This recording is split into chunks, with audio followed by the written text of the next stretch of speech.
De Buenos Aires a Bogotá, este es el Deporte Rey. Bienvenidos a el show del fútbol, donde Latinoamérica vive y respira fútbol. Y estamos en marcha.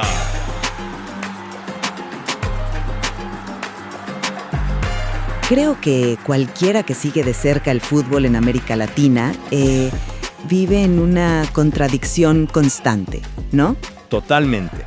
En la misma semana podemos por un lado celebrar a una nueva joya juvenil que ficha por un gigante europeo y por otro leer noticias terribles sobre arreglos de partidos, corrupción o peor aún, violencia mortal entre hinchadas. Exacto. Y esa dualidad nos obliga a plantear la pregunta de fondo que, se desprende de los informes más recientes. O sea, estamos viendo los dolores de crecimiento de un deporte que avanza a pesar de sus problemas, como podría sugerir, por ejemplo, el auge del fútbol femenino o la inagotable exportación de talento. O por el contrario, son la corrupción y la violencia síntomas de una crisis estructural tan profunda que cualquier aparente progreso es solo un espejismo. Esa es la cuestión. Pues yo creo que, si bien los desafíos son enormes, las señales de evolución son más fuertes. Voy a argumentar que el fútbol latinoamericano está en un conflictivo, sí, pero innegable proceso de modernización. Y yo por mi parte voy a defender la idea de que los problemas son sistémicos, que la estructura misma está viciada y que ignorar la gravedad de esta crisis por celebrar victorias aisladas, pues es un error peligroso. Entiendo la gravedad de la situación, por supuesto. Nadie puede minimizar las investigaciones por corrupción o los incidentes de violencia que hemos visto. Pero mi argumento se centra en las fuerzas transformadoras que están operando. Y para mí, el indicador más potente de un cambio real es el avance del fútbol femenino. La última Copa América femenina no fue solo un torneo, fue una demostración de calidad técnica, de relevancia cultural, que era impensable hace apenas una década. Y lo más importante es que este cambio no es una concesión desde arriba, viene desde abajo. Jugadoras como la legendaria Marta en Brasil han usado su estatus para exigir mejores condiciones, inspirando a generaciones enteras. El activismo de Melissa Ortiz e Isabela Echeverri en Colombia, luchando por equidad salarial y contra el acoso, demuestra una madurez y una valentía que está, literalmente, forzando a las instituciones a cambiar. Acepto que el avance del fútbol femenino es loable y absolutamente necesario. Pero, si somos honestos, lo veo como una historia paralela, casi como si ocurriera en un universo aparte del verdadero centro de poder y de dinero. Mi argumento es que la integridad del juego masculino, el que mueve miles de millones, está rota. Y no hablamos de un caso aislado. Tenemos un escándalo de arreglo de partidos que ha puesto en jaque a toda la liga brasileña. Eso no es una manzana podrida, es el árbol el que está enfermo. ¿Y la prueba de la impunidad? Bueno, la prueba es el caso de Lucas Paquetá, un jugador de élite, investigado por un tema de apuestas, y aún así, su participación en la Copa América ni siquiera se cuestiona seriamente. El negocio está por encima de la ética. Y si a eso le sumamos una violencia que ya es un problema de seguridad pública, más de 300 detenidos en Buenos Aires, 2 muertes en un clásico en Medellín, la descalificación de un club histórico como Independiente de un torneo continental, pues el panorama es desolador.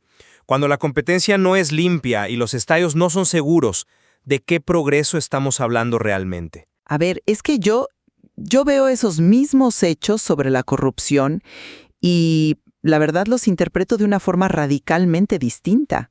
Pensemos esto por un momento. Hace, 20 años, ¿nos hubiéramos enterado de un escándalo de apuestas en Brasil con este nivel de detalle? Jamás. Se hubiera silenciado, resuelto internamente y aquí no ha pasado nada. El hecho de que hoy sea un escándalo público, que lo estemos discutiendo tú y yo ahora mismo, para mí no es solo un síntoma de la enfermedad. Es el primer signo de que el sistema inmunológico, los anticuerpos, están empezando a funcionar. Sí, pero un anticuerpo que permite que el paciente siga jugando el partido más importante del continente. No me parece muy efectivo que digamos. Es que es una denuncia que al final del día No tiene consecuencias inmediatas ni ejemplarizantes. Que la investigación exista es una cosa, claro que sí, pero si un jugador del calibre de Paquetá puede seguir en la cancha como si nada, el mensaje que se envía al resto es clarísimo. El riesgo de ser atrapado es bajo y si te atrapan, las consecuencias son manejables. Eso para mí no es una muestra de fortaleza institucional, es una prueba de su debilidad y sobre todo de sus prioridades. Pero es un proceso. La transparencia total e inmediata con consecuencias fulminantes es el ideal, claro. Pero pasar del silencio absoluto de antes a investigaciones públicas ahora es un paso gigantesco. Antes ni siquiera sabíamos que el paciente estaba enfermo. Ahora al menos tenemos un diagnóstico y podemos empezar a discutir el tratamiento. Es un cambio de paradigma, aunque sea doloroso y lento. Pero, ¿cuál es el tratamiento? Porque desde mi punto de vista, la investigación sin una suspensión preventiva, sin una acción contundente, no es un tratamiento. Es simplemente documentar la enfermedad mientras se extiende. Seamos prácticos. ¿Cuántos patrocinadores o cuánto dinero de derechos de televisión ha perdido la Liga Brasileña o la selección por estos escándalos? Si la respuesta es cercana a cero, entonces, ¿dónde está el verdadero motor del cambio que mencionas? El dinero sigue fluyendo, el espectáculo debe continuar. La transparencia entonces se convierte en una herramienta de relaciones públicas si no va acompañada de un castigo que duela en lo deportivo y en lo económico. Esa es una visión muy cínica. Yo creo que la presión mediática y pública que generan estas investigaciones sí tiene un efecto a largo plazo. Pero entiendo tu punto sobre las consecuencias, y eso me lleva a la violencia, donde las consecuencias sí han sido drásticas. Exacto. Hablemos de consecuencias dolorosas.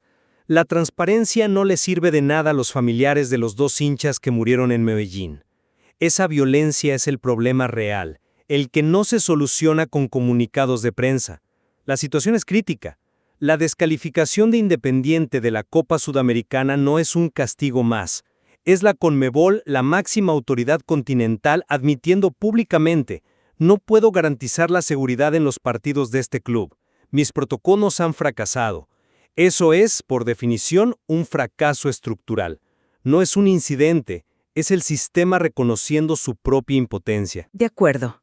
La descalificación es una medida extrema y una admisión de un problema grave. Pero no estoy convencida por la idea de que es una señal de impotencia total, porque ignora la reacción que se está gestando a otro nivel.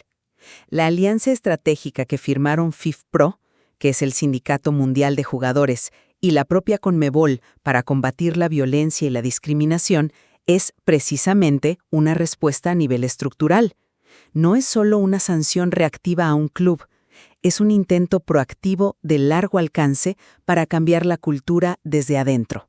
¿Y qué ha logrado esa alianza hasta ahora? En la práctica, ¿una alianza es una declaración de intenciones, un buen titular para la prensa? Mientras se firman acuerdos en oficinas con aire acondicionado, la gente sigue muriendo en las gradas o en los alrededores de los estadios. La realidad en el terreno supera con creces la velocidad de la burocracia deportiva. Me parece un intento de mostrar que se hace algo sin hacer lo que de verdad se necesita. Que los clubes y las federaciones locales asuman su responsabilidad directa, que limpien sus padrones de socios y corten de una vez por todas cualquier vínculo con las barras bravas. Pero ¿es que ese es un problema que un club solo no puede resolver? La violencia en el fútbol está ligada a problemas sociales mucho más amplios.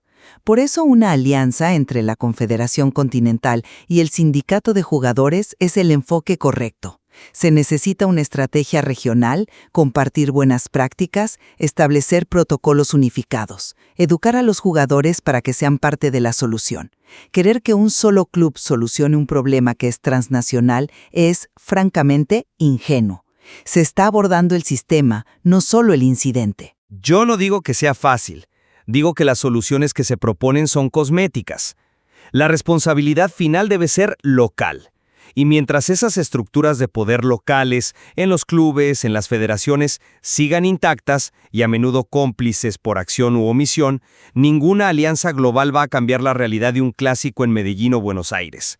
Y es precisamente este punto, el de las estructuras de poder viciadas, lo que me hace ser tan escéptico sobre tu principal argumento a favor del progreso. ¿Te refieres al fútbol femenino? Exactamente. Pues para mí es ahí donde se ve el cambio más profundo. El avance del fútbol femenino no es una anécdota. Representa una alteración fundamental de la cultura del fútbol. Es un desafío directo al machismo endémico que ha definido este deporte por un siglo. La lucha de jugadoras como Marta, como Ortiz o Echeverry, por condiciones dignas, por respeto, por equidad, no es una lucha solo para ellas. Es un motor de modernización para toda la estructura.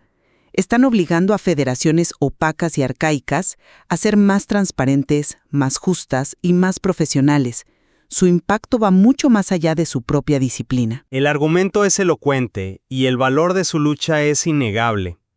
Pero seamos honestos, ¿no crees que este progreso, aunque muy valioso, ocurre en una esfera que todavía está muy lejos de los verdaderos centros de poder y dinero del fútbol masculino?